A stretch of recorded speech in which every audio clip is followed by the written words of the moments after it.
Hello Aries, welcome to Gurumaa Hindi tarot. और ये reading है 1 मार्च से लेके 7 मार्च तक की। तो चलिए देखते हैं आपके लिए क्या मैसेजेस है इस वीक में और आप क्या एक्सपेक्ट कर सकते हैं लव में।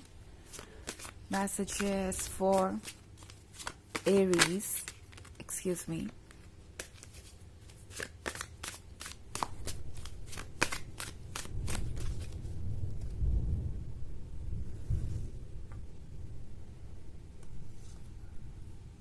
Three of Knives, Ten of Scepters,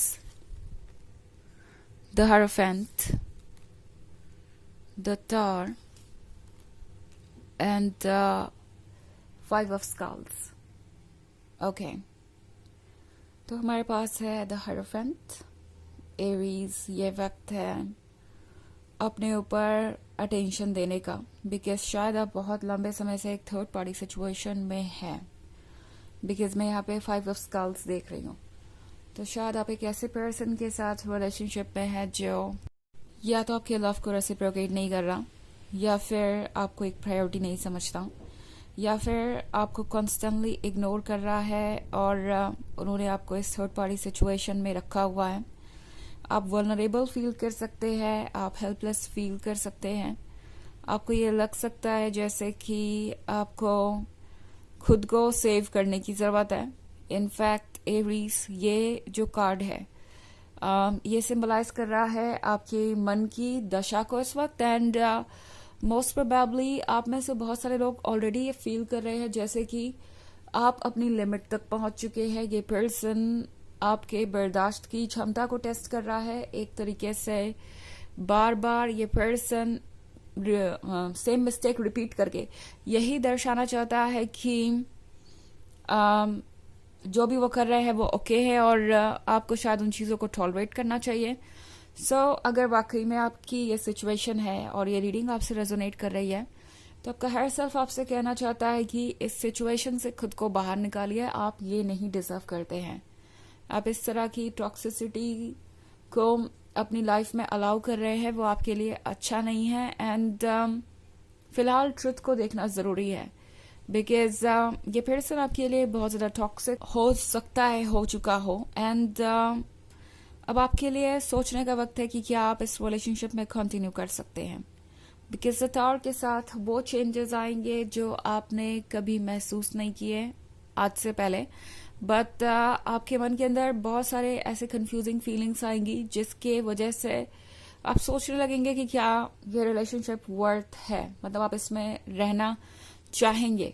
सो यहाँ पे टावर आपके मन के अंदर के सारे डर, इनसिक्योरिटी सबको सरफेस पे लेके आएगा। मे बी हो सकता है फिर से ये पर्सन कोई ऐसा एक्शन ले जिससे आप एक बार फिर सोचने को मजबूर हो जाएंगे एरीज कि आप इस रिलेशनशिप में आखिर है क्यों और क्या आपको यहाँ रहना चाहिए। सो द थॉट कह रहा है कि जो भी सामने आ रहा है उसे इग्नोर मत कीजिए, हर चीज़ को डिटेल में देखना ज़रूरी है। इनफैक्ट हो सकता है 3 ऑफ नाइफ्स के साथ एरीज आप ऑलरेडी एक ब्रेकअप से गुजर रहे हों, या आप ऑलरेडी ये समझ चुके हैं कि ये रिलेशनशिप आपके लिए एक बर्डन बनता जा रहा है।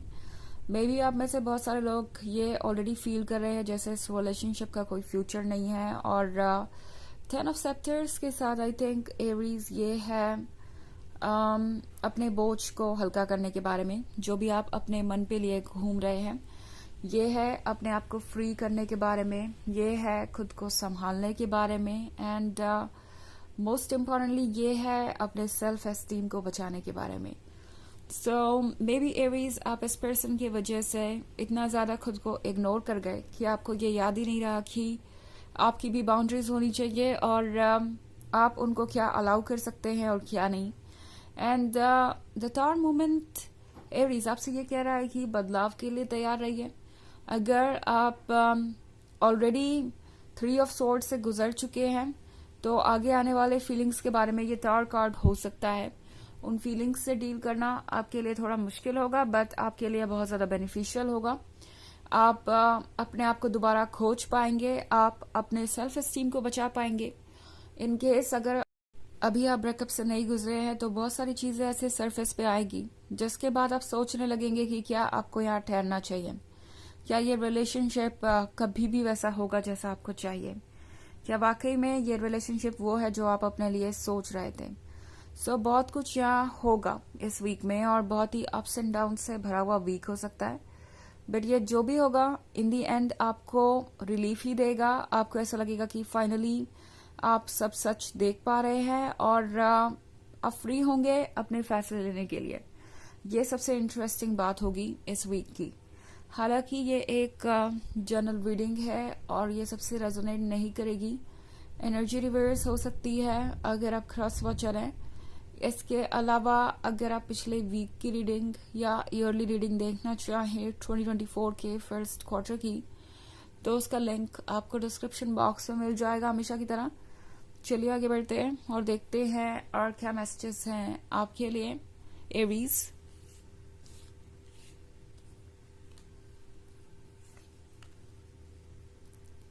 Five of Knives, Ace of Skulls, Seven of Grails,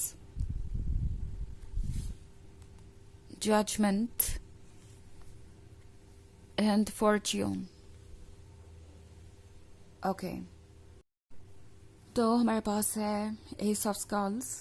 Ace of Skulls के साथ Aries. ऐसा लगता है जैसे टैरो आपको कहना चाहता है कि कुछ बहुत अच्छा आपके लिए वेट कर रहा है। एंड आपकी प्रॉब्लम इस वक्त ये है कि आप शायद सो रहे हैं। ओके, अगर आप इस 5 ऑफ नाइफ्स वाले कार्ड को देखें तो ये जो लड़की है वो यहाँ पे सो रही है। उसे पता भी नहीं है कि यहाँ पे कुछ नेगेटिविटी मौजूद है या कुछ ऐसा है जो उसे हेल्पलेस या वीक फील करवा रहा है। सो यही चीज आपके सबकॉन्शियस को दिखा रही है। इस पॉइंट पे आप शायद देख नहीं पा रहे कि आपकी पावर क्या है, और आपके पास ये स्वॉर्ड है। आप जब चाहे खुद को इस इनसिक्योरिटी, इस नेगेटिविटी से दूर कर सकते हैं, आप खुद को सेव कर सकते हैं। और एस ऑफ स्कल्स है भी उसी के बारे में, इनसिक्योरिटी से दूर जाने के बारे में, और एक बार फिर से खुद पे भरोसा करने के बारे में, एक बार फिर से ब्लेसिंग्स को एक्सेप्ट करने के बारे में। टैरो आपसे कह रहा है कि इस नेगेटिविटी को कट ऑफ कीजिए, बिकॉज आप ट्रुथ को देख नहीं पा रहे अभी। ऑल्सो 7 ऑफ ग्रेल्स का कार्ड है एरीज, तो ये है ओवरवेल्म होने के बारे में। मे बी आप ऑलरेडी इस लव को बहुत ज्यादा इम्पोर्टेंस दे चुके हैं। जैसे लग रहा है कि ये आपके लाइफ का सेंटर ऑफ अटेंशन बन गया है। बट जो भी है, इस पॉइंट पे आप इससे डेफिनेटली खुद को फ्री कर सकते हैं। जजमेंट के कार्ड के साथ एरीज, ये वो पर्सन हो सकता है जो शायद आपको जज कर रहा था। ये वो पर्सन हो सकता है जो शायद आपकी अहमियत समझ नहीं पाया। एंड ये वो पर्सन हो सकता है जो शायद आपको बार बार हर्ट कर रहा था। अगेन व्हील ऑफ फॉर्च्यून आपसे कह रहा है कि आपके हाथ में पावर है चीजों को चेंज करने की। एंड व्हील ऑफ फॉर्च्यून एक और चीज यहाँ पे दर्शा रहा है, वो ये कि वक्त के साथ आगे बढ़ते जाइए और आप देखेंगे कि चीजें कैसे ऑर्गेनाइज हो रही हैं, किस तरीके से आप इस सिचुएशन से बाहर आते हैं और क्या क्या पॉसिबल है। ऑल्सो एस ऑफ स्कल्स का कार्ड है यहाँ पे, तो एस ऑफ स्कल्स के साथ डेफिनेटली आप जो भी चाहते हैं वो आपके लिए वेट कर रहा है। ऐसा नहीं है कि यूनिवर्स आपको वो नहीं देगा जो आपको चाहिए, बट मे बी ये पर्सन वो नहीं है जो आपको वो दे सके जो आपको चाहिए। और जो पिक्चर है आपके दिमाग में एक आइडियल लवर की, वो पिक्चर आपके लाइफ में डेफिनेटली आने वाली है। बट मुझे नहीं लगता कि ये पर्सन आपके लिए वो पर्सन बन सकता है जो आप चाहते हैं कि वो बने। ओके, एंड इसलिए चारों आपसे कह रहा है कि नेगेटिविटी को गुड बाय कह के पॉजिटिविटी के लिए स्पेस बनाइए, ताकि जो आपके लिए वेट कर रहा है वो आपकी लाइफ में आए। ओके, तो चलिए देखते हैं आपके लिए ओरेकल मैसेज क्या है एरीज।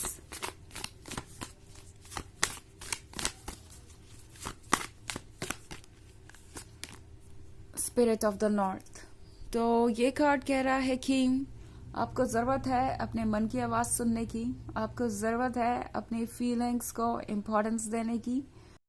ओके, अगर आप इस स्पिरिट ऑफ द नॉर्थ के कार्ड को देखें तो यहाँ पे एक पौधा है जो अभी ग्रीन है, जो बस अभी अभी ही आया है दुनिया में।